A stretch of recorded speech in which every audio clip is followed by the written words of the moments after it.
السلام عليكم ورحمة الله وبركاته. بسم الله الرحمن الرحيم. الحمد لله رب العالمين. والصلاة والسلام على أشرف الأنبياء والمرسلين نبينا محمد وعلى آله وصحبه أجمعين. أعوذ بالله من الشيطان الرجيم. يا أيها الذين آمنوا اتقوا الله حق تقاته ولا تموتن إلا وأنتم مسلمون. സ്നേഹമുള്ള സത്യവിശ്വാസികളെ, സഹോദരങ്ങളെ, അള്ളാഹുവിൻ്റെ നിയമനിർദ്ദേശങ്ങൾ ജീവിതത്തിൻ്റെ എല്ലാ തലങ്ങളിലും സൂക്ഷിച്ച് ജീവിക്കണമെന്ന് എന്നെയും നിങ്ങളെയും ഓർമ്മപ്പെടുത്തുകയാണ്.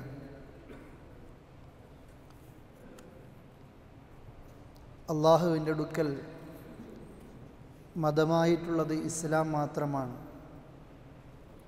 ഈ ഇസ്ലാം മതമാകട്ടെ ലോകത്തിന് മുഴുവനും അവതരിപ്പിക്കപ്പെട്ട മതവുമാണ്. എല്ലാ അമ്പിയാക്കളും പ്രബോധനം ചെയ്തത് ഇസ്ലാം മതം മാത്രമാണ്. ഇന്ന് ലോകത്തിൻ്റെ ഏത് ഭാഗങ്ങളിലും ചർച്ചയും ഇസ്ലാമിനെക്കുറിച്ചാണ്. ഇസ്ലാമിനെക്കുറിച്ചും മുസ്ലിങ്ങളെക്കുറിച്ചും ഇസ്ലാമിക രാജ്യങ്ങളെക്കുറിച്ചും മുസ്ലിങ്ങൾ താമസിക്കുന്ന പ്രദേശങ്ങളെക്കുറിച്ചുമാണ് പത്രങ്ങളിലൂടെ, അതുപോലെ തന്നെ ഏതൊക്കെ സംവിധാനങ്ങൾ ഇന്ന് ലോകത്ത് ഏറ്റവും ലേറ്റസ്റ്റായിക്കൊണ്ട് നിലനിൽക്കുന്നുവോ അതിൽ മുഴുവനും ചർച്ചകൾ ഇസ്ലാമിനെക്കുറിച്ചാണ്. ഇസ്ലാമിൻ്റെ ചെറിയ നിയമങ്ങളെക്കുറിച്ച് പോലും ചർച്ചകൾ ചെയ്യാത്ത ആളുകളില്ല. ഏത് ആളുകൾക്കും കളിയാക്കാനും പരിഹസിക്കാനും അതുപോലെ തന്നെ ഒരു പ്രത്യേക ലക്ഷ്യങ്ങളുണ്ടാക്കി ഏതൊക്കെ നിലക്ക് ഏതൊക്കെ ഭാഗങ്ങളിൽ എന്തൊക്കെ സംവിധാനിക്കണോ എല്ലാം ഇസ്ലാമിൻ്റെ പേര് പറഞ്ഞ് ഇസ്ലാമിനെതിരെ സംസാരിച്ചുകൊണ്ടാണ് ആളുകൾ പലപ്പോഴും ഇത്തരം രംഗങ്ങളിലൊക്കെ പ്രത്യക്ഷപ്പെട്ടുകൊണ്ടേയിരിക്കുന്നത്. ഇസ്ലാമിനെക്കുറിച്ച് എന്തെങ്കിലും എതിരെ പറയുമ്പോൾ തനിക്ക് ലോകത്തിൻ്റെ മുമ്പിൽ ഒരു വിലയുണ്ടാകും എന്ന രീതിയിൽ ആളുകൾ എഴുതി കൊടുക്കുന്നത് പോലും വായിക്കാനും പറയാനും ഇന്ന് ലോകത്താളുകളുണ്ട്. ഏത് ചർച്ചകൾ വരുമ്പോഴും ഇസ്ലാമിൻ്റെ ശത്രുക്കൾ പോലും മുസ്ലിം നാമധാരികളെ, എഴുത്തുകാരെ, പ്രസംഗിക്കുന്നവരെ, അതല്ലെങ്കിൽ 4 സ്റ്റുഡിയോകളിൽ 4 പേരെ നിലനിർത്തിയിട്ട് മുൻകൂട്ടി തയ്യാറാക്കിയ പ്രബന്ധങ്ങൾ പോലും മുസ്ലിം നാമധാരികളെ കൊണ്ട് ഇസ്ലാമിനെതിരെ പറയിപ്പിക്കുന്ന ഒരു ലോകത്താണ് നമ്മൾ ജീവിക്കുന്നത്. ഇസ്ലാമിൻ്റെ ഏത് നിയമങ്ങളും ഏത് വിധികളും ഏത് വിലക്കുകളും ഇതേപോലെ തന്നെയാണ് സഹോദരങ്ങളെ ലോകം കണ്ടുകൊണ്ടേയിരിക്കുന്നത്. ആണും പെണ്ണും ഒന്നിച്ചിരിക്കാൻ പാടില്ല, ഒരു അന്യ സ്ത്രീയുടെ സമീപത്തേക്ക് ഒരു അന്യപുരുഷൻ പോകരുത് എന്ന ഇസ്ലാമിൻ്റെ കണിശമായ നിയമം, അത് പാലിക്കാനും അത് നടപ്പിലാക്കാനും മരണം വരെ ഉൾക്കൊള്ളാനും ശ്രദ്ധിക്കേണ്ട ഒരു മുസ്ലിം, അത്തരം നമ്മുടെ നാട്ടിൽ ഈ അടുത്തൊരു വിഷയം സംബന്ധിച്ച് ചർച്ചകളും മറ്റും ഒക്കെ നടന്നുകൊണ്ടിരിക്കുമ്പോൾ കോളേജിലാകട്ടെ മദ്രസയിലാകട്ടെ ഒരേ ബെഞ്ചിൽ ഒരാണും പെണ്ണും ഒന്നിച്ചിരുന്ന് പഠിക്കുന്നത് ഇസ്ലാമിക മതവിശ്വാസപ്രകാരം അത് പാടില്ലാത്തതാണ് എന്ന് അറിയാത്ത ഒരു മുസൽമാനുമില്ല. പക്ഷേ ഈ ചർച്ചകൾ വരുമ്പോൾ ഇസ്ലാമിക നാമമുള്ള മുസ്ലിം നാമമുള്ള ആളുകൾ പോലും ഇതിനെതിരെ ശബ്ദിച്ചു കൊണ്ടിരിക്കുന്ന ഒരു ലോകത്ത് നമ്മൾ ജീവിച്ചു കൊണ്ടേയിരിക്കുന്നു. എവിടെയും ഇങ്ങനെയാണ്. ഇസ്ലാമിൻ്റെ നിയമങ്ങൾക്കെതിരെ മുസ്ലിം നാമധാരികൾ തന്നെ പറയുമ്പോഴാണ് പലപ്പോഴും നമ്മൾക്ക് സങ്കടങ്ങൾ തോന്നാറുള്ളത്. പ്രിയപ്പെട്ട മുസ്ലിം സമൂഹമേ, നാം ഏറ്റവും കൂടുതൽ അറിഞ്ഞിരിക്കേണ്ട 2 കാര്യങ്ങളുണ്ട്. ഒന്നുകിൽ വിവരക്കേട് കൊണ്ട് ഇതുപോലെ പറയുന്നവരുണ്ടാകാം. പഠിക്കലാണ് അതിൻ്റെ പരിഹാരം. ജഹീലിൻ്റെ വിവരക്കേടിൻ്റെ പരിഹാരം വിവരമുണ്ടാക്കലാണത്, പഠിക്കലാണ്. പലപ്പോഴും സംഭവിക്കുന്നത് സമൂഹത്തിൽ ഞാൻ ഉന്നതനാണ് എന്ന് വിചാരിക്കുന്ന, സമൂഹം വില കൊടുക്കുന്ന ആളുകൾ ഇസ്ലാമിനെ പ്രതിനിധീകരിച്ചുകൊണ്ട് ഒരു ചർച്ചയ്ക്ക് പലപ്പോഴും വിളിക്കുന്നത് അറിവുള്ളവരെയാണ്, പക്ഷേ ഇസ്ലാമിനെക്കുറിച്ച് തിരിച്ചറിവില്ലാത്തവരെയാണ്. അത്തരം ആളുകൾക്ക് ഇസ്ലാമിനെക്കുറിച്ച് അറിയാം, ഖുർആനിൻ്റെ അർത്ഥങ്ങളറിയാം, ഹദീസിൻ്റെ അർത്ഥങ്ങളറിയാം, പക്ഷേ തങ്ങളുടെ ഇച്ഛകളും തങ്ങളുടെ ചിന്തകളും തങ്ങൾക്കനുസരിച്ചുകൊണ്ട് ഇസ്ലാമിക മൂല്യങ്ങളെ തങ്ങളുടെ ആഗ്രഹങ്ങൾക്കനുസരിച്ച് വളച്ചൊടിക്കാൻ ശ്രമിക്കുന്ന ആളുകളാണ് ഇത്തരം ആളുകൾ. നമ്മളങ്ങനെയാകരുത്. നാം ഇന്നത്തെ ഖുതുബയിൽ നാം കേട്ടത്, അതല്ലെങ്കിൽ നിരന്തരമായി 17 തവണ നിർബന്ധത്തോടു കൂടിയും അതല്ലാത്ത നമസ്കാരങ്ങളിൽ, ഐച്ഛിക നമസ്കാരങ്ങളിൽ വീണ്ടും ഒരുപാട് ഓതിക്കൊണ്ടിരിക്കുന്ന, ഏത് നമസ്കാരങ്ങളിൽ നിർബന്ധപൂർവ്വം ഓതിക്കൊണ്ടിരിക്കേണ്ട സൂറത്തുൽ ഫാത്തിഹയിൽ ആദ്യമായി നാം റബ്ബിനോട് ദുആ ചെയ്യുന്നത് ഇഹ്ദിനസ് സിറാത്തൽ മുസ്തഖീം, നേരിൻ്റെ പാതയിൽ നീ എന്നെ നയിക്കണേ എന്നതാണ്. എന്നിട്ട് പറയുന്നു ഗൈറിൽ മഗ്ദൂബി അലൈഹിം, നിൻ്റെ കോപത്തിന് വിധേയമായ, നിൻ്റെ വിദ്വേഷത്തിന് വിധേയമായ ജൂതൻ്റെ മാർഗത്തിൽ നീ ഞങ്ങളെ ചേർക്കരുതേ റബ്ബേ. ഇസ്ലാമിനെക്കുറിച്ചറിയാം, സത്യത്തെക്കുറിച്ചറിയാം, പരലോകത്ത് അള്ളാഹുവിൻ്റെ മുമ്പിൽ ഇരിക്കേണ്ടി വരുമെന്നുള്ള ബോധമുണ്ട്. പക്ഷേ കിബിർ സമ്മതിക്കാതെ സത്യമതത്തിൽ നിന്ന് തെറ്റിപ്പോയ ജൂതൻ്റെ മാർഗത്തിൽ നീ ഞങ്ങളെ ചേർക്കരുത് എന്ന് അള്ളാഹുവോട് പ്രാർത്ഥിക്കുന്ന ഒരു മുസ്ലിം. വലദ്ദാലീൻ, പിഴച്ചുപോയ ക്രിസ്ത്യാനികളുടെ നസ്രാണികളുടെ മാർഗത്തിൽ നീ എന്നെ ചേർക്കരുത് എന്ന് അള്ളാഹുവോട് പ്രാർത്ഥിക്കുന്ന ഒരു മുസ്ലിം. എന്താണ് അതുകൊണ്ട് അർത്ഥമാക്കുന്നത്? പരിപൂർണമായും അള്ളാഹുവിൻ്റെ മതത്തിൽ ഞാൻ സമ്പൂർണമായി കീഴ്പ്പെട്ടിരിക്കുന്നു, ഞാനത് അംഗീകരിച്ചിരിക്കുന്നു. കാരണം ഈ മതത്തിൻ്റെ പേര് ഇസ്ലാം എന്നാണ്. ഈ മതം സ്വീകരിക്കുന്ന ഒരു വ്യക്തിയുടെ പേര് മുസ്ലിം എന്നാണ്. അംഗീകരിക്കുന്നവൻ, അനുസരിക്കുന്നവൻ അൽ ഇസ്തിസ്ലാമു ബി അഹ്കാമില്ലാ, അള്ളാഹുവിൻ്റെ ഏത് വിധികളും പരിപൂർണമായി സ്വീകരിക്കുന്നവൻ. അതിലങ്ങോട്ട് പിന്നെ ചർച്ചയില്ല. അള്ളാഹുവിൻ്റെ ഖുർആനിലും പ്രവാചക വചനങ്ങളിലും ഒരു കാര്യം പറഞ്ഞു കഴിഞ്ഞാൽ മൂന്നാമതൊന്ന് ആലോചിക്കേണ്ട ഒരു വിഷയം ഒരു മുസ്ലിമിനെ സംബന്ധിച്ചിടത്തോളം ഇല്ല. കാരണം അവൻ ഒരു മുസ്ലിമാണ്, അവൻ ഒരു മുസ്ലിമാണ്, ഇസ്ലാം മത വിശ്വാസിയാണ്. അള്ള പറഞ്ഞാൽ ഇതും കൂടി എന്ന രീതിയിലില്ല സഹോദരങ്ങളെ. ഇന്നിൻ്റെ ചർച്ചകൾ പലപ്പോഴും അങ്ങോട്ടേക്കാണ് സംഭവിക്കുന്നത്. ചർച്ചകൾക്കെടുക്കുന്നു ചാനലുകൾ. ആരെയാണ് എടുക്കുന്നത്? ഇസ്ലാമിനെ പറ്റി ഒരു വിഷയം സംസാരിക്കുമ്പോൾ ഈ ഇസ്ലാമിക വിശ്വാസപ്രകാരം ജീവിക്കുന്ന, അതല്ലെങ്കിൽ മുസ്ലിം നാമധാരിയായ ഏതെങ്കിലും അവർക്കിഷ്ടമുള്ള ആളുകളെയാണ് ഇസ്ലാമിനെക്കുറിച്ച് ചർച്ച ചെയ്യാൻ അവർ മുൻകൂട്ടി പ്ലാൻ ചെയ്ത് കൊണ്ടുവരുന്നത്. ഒരു ഇസ്ലാമിക പണ്ഡിതനെയല്ല ചാനലുകാർക്ക് താല്പര്യമുണ്ടാകുന്നത്. എന്തുകൊണ്ട്? ഈ ചർച്ചകൾ തുടങ്ങുന്നതിന് മുമ്പ് ഒരു ലക്ഷ്യമുണ്ട്. ആദ്യം ആര് സംസാരിക്കണം, ആ വ്യക്തിക്ക് ആര് മറുപടി പറയണം, എപ്പോഴാണ് ഞാൻ ഇടപെടേണ്ടത്, അതല്ലെങ്കിൽ ഈ സംസാരത്തിൻ്റെ അവസാനം ആര് സംസാരിക്കണം. ചാനൽ ചർച്ചകൾ കഴിയുമ്പോഴത്തേക്ക് ഇസ്ലാമിനെക്കുറിച്ച് ആളുകൾക്ക് എന്തൊക്കെ മോശം ആ നിലക്കുള്ള ചിന്തകൾ ഉണ്ടായിരിക്കണം. ഈ മുൻകൂട്ടി തയ്യാറാക്കിയ അജണ്ടയാണ് പലപ്പോഴും ഇത്തരം ചർച്ചകളിൽ നടക്കുന്നത്. കാണുന്ന, കേൾക്കുന്ന, അനുഭവിക്കുന്ന മുസ്ലിമീങ്ങൾ പലപ്പോഴും ഇതറിയാതെ പോകുന്നു. ഇസ്ലാമിനെക്കുറിച്ചറിയാത്ത ഒരു പാവപ്പെട്ട മുസ്ലിമിന് ഇങ്ങനെയാണോ ഇസ്ലാം, ഇത് വേണ്ടായിരുന്നില്ല, ഈ നിയമം ഇസ്ലാമിൽ അത് പാടില്ലാത്തതായിരുന്നു, കാലഘട്ടത്തിന് യോജിക്കാത്തതായിരുന്നു, ഈ നിയമം കൂടി ഇസ്ലാമിൽ ഉണ്ടാകേണ്ടതായിരുന്നു, സ്ത്രീകൾക്ക് ഇന്നത് കൂടി വെച്ചു കൊടുക്കേണ്ടതായിരുന്നു എന്നൊക്കെ പലപ്പോഴും ഇസ്ലാമിനെക്കുറിച്ച് അറിയാത്ത ആളുകൾക്ക് തോന്നാൻ കാരണം ഇസ്ലാമിൻ്റെ ശത്രുക്കൾ വിരിക്കുന്ന വലകളിൽ പലപ്പോഴും ഈ നിലയ്ക്ക് ഈ സമുദായത്തിലെ തന്നെ ആളുകളെ അച്ചാരം കൊടുത്ത് എഴുതിപ്പിക്കാനും പറയിപ്പിക്കാനുമുള്ള സംവിധാനങ്ങൾ ഉൾക്കൊള്ളത് കൊണ്ടാണ്. അതുകൊണ്ടാണ് പൊതുവായിട്ട് പറയുന്നത്, ഞാനും നിങ്ങളും മുസ്ലിമാണെങ്കിൽ സഹോദരങ്ങൾ, അതുകൊണ്ട് അർത്ഥമാക്കുന്നത് അള്ളാഹുവിൻ്റെ ദീനിൽ പരിപൂർണമായി ഞാൻ വിശ്വസിക്കുന്നവനാ. ഏതുപോലെ അൽ യൗമ അക്മൽതു ലക്കും ദീനക്കും വഅത്മംതു അലൈക്കും നിഅമതി വറദീതു ലക്കുമുൽ ഇസ്ലാമ ദീന. അള്ളാഹുവിൻ്റെ റസൂൽ കരീം സല്ലല്ലാഹു അലൈഹി വസല്ലം ഖുർആനിക ആയത്തോതിക്കൊണ്ട് പഠിപ്പിക്കുകയാണ്. അള്ളാഹ് പറയുന്നു, ഇന്നിതാ ഈ ദീൻ ഞാൻ നിങ്ങൾക്ക് പൂർത്തിയാക്കി തന്നിരിക്കുന്നു. ദീന് പൂർത്തിയായി, ഒന്നും കൂട്ടിച്ചേർക്കേണ്ടതില്ല. ലോകത്ത് മുഴുവൻ ആളുകളും ഒന്നിച്ചഭിപ്രായപ്പെട്ടാലും ഈ മതത്തിലേക്കൊരു കടുകുമണിയോളം ഇനി കൂട്ടിച്ചേർക്കേണ്ട ആവശ്യമില്ല. ഇത് ദൈവത്തിൻ്റെ മതമാ, ഇത് അള്ളാഹുവിൻ്റെ മതമാ. ഇസ്ലാമിക മതത്തിൻ്റെ സ്ഥാപകൻ ആരെന്ന് ചോദിക്കുമ്പോൾ മുഹമ്മദ് നബി എന്ന് ഉത്തരം പറയുമ്പോൾ അതിന് മാർക്കിട്ട് കൊടുക്കുന്ന ഒരു ലോകത്താ, ശരിയുത്തരം പറഞ്ഞു എന്ന നിലക്ക് മാർക്കിട്ട് കൊടുക്കുന്ന ഒരു ലോകത്താണ് നമ്മൾ ജീവിക്കുന്നത്. ഇസ്ലാമിലെ പരിശുദ്ധ ഖുർആൻ ജിഹാദ് എന്ന പവിത്രമായ പദം ഉപയോഗിക്കുമ്പോൾ എന്താണ് ജിഹാദിൻ്റെ അർത്ഥമെന്ന് ചോദിക്കുമ്പോൾ മുഹമ്മദീയരുടെ മതത്തിൻ്റെ ആളുകൾ നടത്തുന്ന സമരത്തിനാണ്, അതല്ലെങ്കിൽ മറ്റു മതസ്ഥരെ കൊല്ലുന്ന ആ സമരത്തിനാണ് ജിഹാദ് എന്ന പദത്തിൻ്റെ അർത്ഥമെന്ന് മലയാള ഡിക്ഷണറിയിൽ പോലും എഴുതിക്കൊണ്ടിരിക്കുന്ന ഒരു കാലഘട്ടത്തിലാണ് നമ്മൾ ജീവിക്കുന്നത്. ഈ മതം മുഹമ്മദ് നബിയുടെ മതമല്ല. ഈ മതം ഇത് അള്ളാഹുവിൻ്റെ മതമാണ്. ആ മതം അള്ളാഹ് പൂർത്തിയാക്കിയിരിക്കുന്നു. മാത്രമല്ല, അൽ യൗമ അക്മൽതു ലക്കും ദീനക്കും വഅത്മംതു അലൈക്കും നിഅമതി, എൻ്റെ അനുഗ്രഹം, എൻ്റെ നിഅമത്ത് ഞാൻ നിങ്ങൾക്ക് പൂർത്തിയാക്കി തന്നിട്ടുണ്ട്, പരിപൂർണമായി തന്നിട്ടുണ്ട്. ഇതൊരു നിഅമത്താണ് ഈ മതം. ഈ മതം പ്രിയപ്പെട്ടവരെ നമ്മൾക്കൊരനുഗ്രഹമാണ്.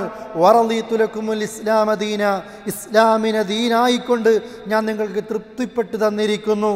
അതുകൊണ്ട് പണ്ഡിതന്മാർ ചോദിക്കുന്നതും അല്ലാഹു തആല നമ്മൾക്ക് തൃപ്തിയാക്കിയ ഒരു മതത്തെ എന്തുകൊണ്ട് മുസ്ലിങ്ങളെ നമ്മൾക്ക് തൃപ്തിയാകുന്നില്ല? ഇസ്ലാമിലെ ഏതെങ്കിലും സിവിൽ നിയമങ്ങളും ക്രിമിനൽ നിയമത്തിൻ്റെയുമൊക്കെ ആ ശിക്ഷാ നടപടികൾ ഏതെങ്കിലും ഒരു മുസ്ലിം രാജ്യത്തെ ഭരണാധികാരികൾ നടത്തിക്കൊണ്ടിരിക്കുമ്പോൾ അതിനെതിരെ ആദ്യം ശബ്ദിക്കുന്നത് മുസ്ലിം ലോകത്തെ ചില നാമമാത്ര മുസ്ലിങ്ങൾ തന്നെയാണ്. എന്തുകൊണ്ട് അള്ളാഹ് നമ്മൾക്ക് തൃപ്തിപ്പെട്ടു തന്ന ഒരു മതത്തിൻ്റെ നിയമങ്ങളെ നമ്മൾക്ക് എന്തുകൊണ്ട് തൃപ്തിപ്പെടാൻ സാധിക്കുന്നില്ല? ഇസ്ലാമിൻ്റെ വിലക്കുകളെ എന്തുകൊണ്ട് അത് നമ്മൾക്ക് അംഗീകരിക്കാൻ കഴിയുന്നില്ല? ഇസ്ലാമിലെ നിർബന്ധ കാര്യങ്ങളെ എന്തുകൊണ്ട് നമ്മൾക്ക് അംഗീകരിക്കാൻ സാധിക്കുന്നില്ല? സഹോദരങ്ങളെ, അത് പാടില്ല. മഹാനായ റസൂൽ കരീം സല്ലല്ലാഹു അലൈഹി വസല്ലം പറയുന്നത്, ഏതൊക്കെ നന്മയുണ്ടോ ആ നന്മ മുഴുവനും ഞാൻ നിങ്ങളെ പഠിപ്പിച്ചു കഴിഞ്ഞു, ഏതൊക്കെ തിന്മയുണ്ടോ അത് മുഴുവനും ഞാൻ നിങ്ങളെ അറിയിച്ചു കഴിഞ്ഞിട്ടുണ്ട്. എല്ലാം പരിപൂർണമാണിവിടെ, സമ്പൂർണമാണിവിടെ. സമ്പൂർണമായ ഒരു മതം ലോകത്തിൽ നിന്ന് നിലനിൽക്കുന്നുവെങ്കിൽ അത് ഇസ്ലാം മാത്രമാണെന്ന് പറയാൻ പ്രിയപ്പെട്ട മുസ്ലിം സമുദായമേ നമ്മൾക്ക് സാധിക്കേണ്ടതുണ്ട്. കാരണം അള്ളാഹു ആണ് പ്രഖ്യാപിച്ചത് ഇസ്ലാം അത് സമ്പൂർണമായി കഴിഞ്ഞു എന്ന്. മഹാനായ ഉമർ റളിയല്ലാഹു അൻഹുവിൻ്റെ സമീപത്തേക്ക് ഒരു ജൂതൻ വന്നിട്ട് പറഞ്ഞു, അല്ലയോ ഉമർ, താങ്കളുടെ മതത്തിൽ താങ്കളുടെ ഖുർആനിൽ ഒരായത്തുണ്ട്, ഇതാ ഇസ്ലാം പരിപൂർണമായിരിക്കുന്നു, ഈ ദിവസം നിങ്ങൾക്ക് ഇസ്ലാമിനെ സമ്പൂർണമാക്കി തന്നിരിക്കുന്നു എന്ന് അള്ളാഹു പറഞ്ഞ ഒരു വചനം നിങ്ങളുടെ ഖുർആനിലുണ്ട്. അതെങ്ങാനും ജൂതരായ യഹൂദികളായ ഞങ്ങൾക്കാണ് ആ വചനം അവതരിച്ചത് എങ്കിൽ ആ ദിവസത്തെ ഞങ്ങളൊരാഘോഷമാക്കുമായിരുന്നു. ലത്തഖദ്നാ ദാലിക്കൽ യൗമ ഈദ, ആ ദിവസം ഞങ്ങളൊന്ന് ആഘോഷിക്കുമായിരുന്നു. ഉമർ പറഞ്ഞു, എടോ യഹൂദി, അല്ലയോ ജൂത, എനിക്കറിയാം, വല്ലാഹി ഇന്നി ലഅരിഫ്, അള്ളാഹുവാണ് സത്യം, എനിക്കറിയാം അതൊരു വെള്ളിയാഴ്ചയായിരുന്നു ആ വചനം ഇറങ്ങിയത്. അത് പരിശുദ്ധമായ ഹജ്ജത്തുൽ വിദായിലായിരുന്നു അതിറങ്ങിയത്. അത് പരിശുദ്ധമായ അറഫയിൽ ഹാജിമാരൊന്നിച്ചിരിക്കുന്ന സമയത്താണ് അതിറങ്ങിയത് എന്ന് മഹാനായ ഉമർ ഇബ്നുൽ ഖത്താബ് റളിയല്ലാഹു അൻഹു ആ ജൂതനോട് മറുപടി പറയുന്നു. അല്ലേ, ജൂതര് പോലും ഈ വചനത്തെ കണ്ടത് ഇങ്ങനെയാണ്. മുസ്ലിങ്ങളായ നമ്മളും ഇസ്ലാമിൻ്റെ നിയമങ്ങൾ ഇവിടെ അഭിപ്രായം നമ്മളും പറയുന്നു, ഈ നിയമത്തിന് ചില തകരാറുണ്ട് പോലും, ഇതും കൂടി കൂട്ടിച്ചേർക്കണം പോലും. അതുപോലെ തന്നെ ലിംഗസമത്വം വേണം, ആണും പെണ്ണും എല്ലായിടത്തും ഒരുപോലെയായിരിക്കണം, അതിനും കമൻ്റ് അടിക്കാനും എഴുതു പറയാനും മുസ്ലിങ്ങളുണ്ട്. ഒന്നിച്ചിരിക്കാൻ ഇസ്ലാമിക വിശ്വാസം കൊണ്ട് അത് പാടില്ലാത്തതാണ്, അത് പ്രകൃതിക്ക് നിരക്കാത്തതാണ്. ഇസ്ലാമിൻ്റെ ശത്രുക്കൾ പോലും, പാശ്ചാത്യ രാജ്യങ്ങൾ പോലും ആൺകുട്ടികളെ വേറെ പഠിപ്പിക്കണം, പെൺകുട്ടികളെ വേറെ പഠിപ്പിക്കണം. ആണും പെണ്ണും ഒന്നിച്ചിരുന്നൊരു ക്ലാസ്സിലിരിക്കുമ്പോൾ ഒരു അധ്യാപകൻ്റെ ക്ലാസ്സിൽ ആണിനും പെണ്ണിനും ഒരുപോലെ ശ്രദ്ധിക്കാൻ കഴിയുന്നതല്ല എന്ന് ഗവേഷണം ചെയ്ത് പഠിച്ചെടുത്ത് ആണിനെയും പെണ്ണിനെയും ഇസ്ലാമിൻ്റെ ശത്രുക്കൾ പോലും വേർതിരിച്ച് പഠിപ്പിച്ചു കൊണ്ടിരിക്കുന്ന ഒരു ലോകത്താണ് നമ്മുടെ നാട്ടിൽ ചർച്ചകൾ നടക്കുന്നത്. എന്തേ ഒന്നിച്ചിരുന്നാൽ ആദ്യ നിലക്ക് പല നിലക്കും ഇസ്ലാമിനെ കൊഞ്ഞനം കുത്താൻ മുസ്ലിങ്ങൾ പോലും അതിനെതിരെ എഴുതിക്കൊണ്ടേയിരിക്കുന്നു. സഹോദരങ്ങളെ, അത് പാടില്ല. ഇത് അള്ളാഹുവിൻ്റെ മതമാണ്. റബ്ബിൻ്റെ മതം പൂർണ്ണമായി തൃപ്തിയോടുകൂടി സ്വീകരിക്കാൻ നമ്മൾക്ക് സാധിക്കേണ്ടതുണ്ട്. മഹാനായ റസൂൽ കരീം സല്ലല്ലാഹു അലൈഹി വസല്ലമ പറഞ്ഞ ഒരു വചനമുണ്ട്. അഥവാ സഹാബികളൊക്കെ യുദ്ധത്തിന് പോയി, സഹാബികൾ യുദ്ധം കഴിഞ്ഞ് തിരിച്ചു വരുമ്പോൾ സഹാബിയിൽപ്പെട്ട ഒരു വ്യക്തിയോട് അമുസ്ലിങ്ങളിൽപ്പെട്ട ഒരു കുട്ടിയെ കൊന്നുപോയി. മദീനയിൽ വന്ന് കാര്യം പറഞ്ഞു, മുശ്രിക്കിൻ്റെ കുട്ടിയെ കൊന്നുപോയിട്ടുണ്ടെന്ന്. അല്ലാഹുവിൻ്റെ റസൂലിൻ്റെ മുഖം ചുവന്നു, ദേഷ്യം കൊണ്ട് ചുവന്നു. എന്തിന് കൊന്നെന്ന് ചോദിച്ചപ്പോൾ പറഞ്ഞു, പ്രവാചകരെ, അതൊരു മുശ്രിക്കിൻ്റെ കുട്ടിയാ, യുദ്ധത്തിന് കൂടെ വന്നപ്പോൾ കൊന്നതാണ്. റസൂലുള്ളാഹി പറയാ, ആ കുട്ടി നാളെ പരലോകത്ത് വരുമ്പോൾ നിനക്കെന്ത് മറുപടി പറയാനുണ്ട് എന്ന് പറഞ്ഞിട്ട് പറയുന്നു, കുല്ലു മൗലൂദിൻ യൂലദു അലൽ ഫിത്ര, എല്ലാവരും ജനിക്കുന്നത് ശുദ്ധ പ്രകൃതിയിലാണ്. ആ പ്രകൃതം കൊണ്ട് ഉദ്ദേശിക്കുന്നത് മുസ്ലിമായിട്ടാണ് ജനിക്കുന്നത്. എല്ലാവരും ജനിക്കുന്നത് ഇസ്ലാമിലാണ്. എന്നിട്ടോ ഫഅബവാഹു, അതുകൊണ്ട് അവൻ്റെ പിതാക്കളാണ് പിന്നീട്, മാതാപിതാക്കളാണ് അവനെ യഹൂദിയാക്കുന്നതും ക്രിസ്ത്യാനിയാക്കുന്നതും അഗ്നി ആരാധകനാക്കുന്നതും അവൻ്റെ മാതാപിതാക്കളാണ്. ആ ഹദീസിൽ നിങ്ങൾക്ക് കാണാൻ കഴിയൂല അവനെ മുസ്ലിമാക്കുന്നത് അവൻ്റെ മാതാപിതാക്കളാണ് എന്നൊരു പദപ്രയോഗമില്ല. എന്തുകൊണ്ടില്ല? അവൻ ഫിത്രത്തിലാണ് ജനിക്കുന്നത്, ശുദ്ധമായ പ്രകൃതിയിലാണ് ജനിക്കുന്നത്, അഥവാ അഥവാ മുസ്ലിമായിക്കൊണ്ടാണ് അവൻ ജനിക്കുന്നത്. സഹോദരങ്ങളെ, ആ ഇസ്ലാമിനെയാണ് നാം പ്രതിനിധീകരിക്കേണ്ടത്. ശുദ്ധമായ പ്രകൃതം, ഒരു വ്യക്തി ജനിക്കുന്ന പ്രകൃതം, നന്മയുടെ മതം, ആ മതത്തിൻ്റെ ആളുകളായിട്ട് നമ്മൾക്ക് മാറാൻ കഴിയണം. അതാണ് മഹാനായ റസൂൽ കരീം സല്ലല്ലാഹു അലൈഹി വസല്ലമ ഈ ലോകത്ത് ദഅവത്ത് നടത്തിയതും. മഹാനായ അബൂദറുൽ ഗഫാരി റളിയല്ലാഹു അൻഹു അദ്ദേഹം കാഫിറായിരിക്കുന്ന സമയത്ത് മക്കയിൽ മുഹമ്മദ് നബി സല്ലല്ലാഹു അലൈഹി വസല്ലമ ഇസ്ലാമിനെക്കുറിച്ച് ദഅവത്ത് നടത്തുന്നത്, പ്രബോധനം ചെയ്യുന്നത്. തൻ്റെ സഹോദരനെ മക്കയിലേക്ക് വിട്ടു. എന്താണ് മുഹമ്മദ് നബി പറയുന്നത് എന്ന് നോക്കാൻ ആ അനുജൻ സഹോദരൻ മക്കയിൽ പോയി തിരിച്ചു വന്നു. മക്കയിൽ നിന്ന് വിദൂരമായ ഒരു പ്രദേശമായിരുന്നു ഗഫാർ. ആ ഗഫാർ ഗോത്രത്തിലേക്ക് സഹോദരൻ തിരിച്ചെത്തി പറഞ്ഞു, മുഹമ്മദ് റസൂലുള്ളാഹി പറയുന്നത് ഖൈറാണ്, തടുക്കുന്നത് ഷർറാണ്. ഓരോന്നോരോന്ന് പറഞ്ഞു കൊടുത്തു. എല്ലാ നന്മയും പഠിപ്പിക്കുന്നു, എല്ലാ തിന്മയും വിരോധിക്കുന്നു. നേരെ മക്കയിലേക്ക് വന്ന് അബൂദർ റളിയല്ലാഹു അൻഹു ഇസ്ലാം മതം വിശ്വസിക്കുകയാണ്. ആരുണ്ട് താങ്കളുടെ കൂടെ മുഹമ്മദ് എന്ന് ചോദിച്ചപ്പോൾ, എൻ്റെ കൂടെ ഒരു അടിമയും ഒരു ഉടമയുമുണ്ട്, ഒരു സ്വതന്ത്രനുമുണ്ട്, ഒരു അടിമയുമുണ്ട്.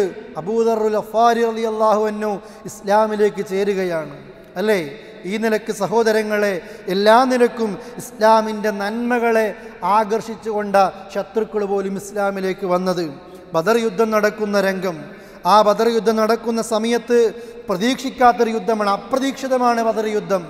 ആളുകൾ കുറവാണ്, സാമ്പത്തികം കുറവാണ്, ആൾബലവും ആയുധബലവും അതുപോലെ തന്നെ സാമ്പത്തിക ബലവും എല്ലാം കുറവാണ്.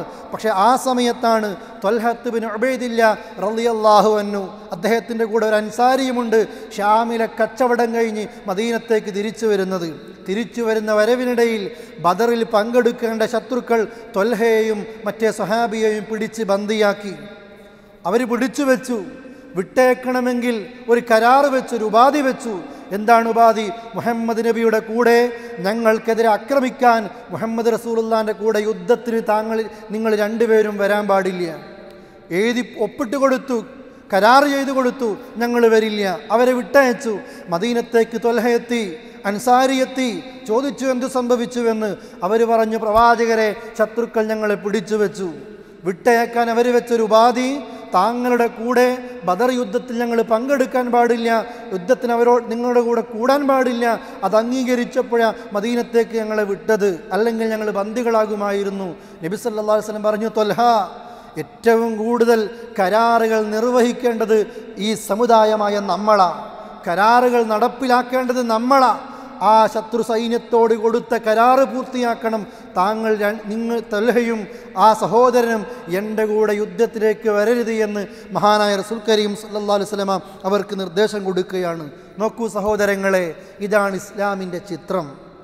ഈ ഇസ്ലാമിക പ്രകാശം എല്ലാവർക്കും എത്തിക്കേണ്ട ആളുകളാണ് നമ്മൾ. എന്നെ കാണുമ്പോൾ അതറിയണം. ഒരിക്കലും തന്നെ എൻ്റെ ഒരു സ്വഭാവം കൊണ്ട് ഈ ഇസ്ലാമിനെ നമ്മൾ പറയിപ്പിക്കരുത്. എനിക്കും നിങ്ങൾക്കും മുസ്ലിം പേരായിപ്പോയിട്ടുണ്ട്. ഞാനൊരു തെറ്റ് ചെയ്താൽ ഞാൻ ചെയ്തു എന്നല്ല പറയുക, ഒരു മുസൽമാൻ്റെ തെറ്റായിട്ട് ഇസ്ലാമിൻ്റെ ശത്രുക്കൾ അതിനെ ഉപയോഗിക്കും.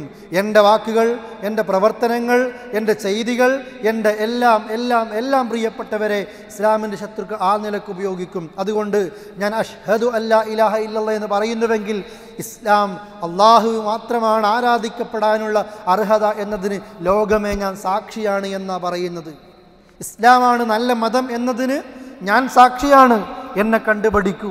അതുകൊണ്ട് സഹോദരങ്ങളെ, ഈ ഇസ്ലാമിനെ ഒന്നാമതായി പരിപൂർണമായി നാം തൃപ്തിപ്പെടുക. ഈ സുന്ദരമായ ഇസ്ലാമിൻ്റെ മുഖത്തെ ജനങ്ങളിലേക്ക് എത്തിക്കുക. തെറ്റിദ്ധാരണകൾ തീർക്കാൻ നമ്മൾ പരിശ്രമിക്കുക. അവിവേകം കൊണ്ടും വിവരക്കേട് കൊണ്ടും ഇസ്ലാമിൻ്റെ ഏതെങ്കിലും ഒരു നിയമത്തിനെതിരെ ശബ്ദിച്ചാൽ ഈ മതത്തിൽ നിന്ന് പുറത്തു പോകുമെന്നുള്ള വിഷയം പോലും നാം മറക്കാതിരിക്കുക. അള്ളാഹു നമ്മെ അനുഗ്രഹിക്കുമാറാകട്ടെ. അറിഞ്ഞും അറിയാതെയും സംഭവിച്ച തെറ്റുകൾ പൊറുക്കുമാറാകട്ടെ. അല്ലാഹുമ്മ റബ്ബന ആതിനാ ഫിദ്ദുനിയ ഹസന വഫിൽ ആഖിറതി ഹസനത വഖിനാ അദാബന്നാർ തവഫനാ മുസ്ലിമീന വഅൽഹിഖ്നാ ബിസ്സാലിഹീൻ വൽഹംദുലില്ലാഹി റബ്ബിൽ ആലമീൻ. സുബ്ഹാനക അല്ലാഹുമ്മ ബിഹംദിക അഷ്ഹദു അല്ലാ ഇലാഹ ഇല്ലാ അൻത അസ്തഗ്ഫിറുക വഅതൂബു ഇലൈക്. അസ്സലാമു അലൈക്കും വറഹ്മത്തുള്ളാഹി വബറകാതുഹു.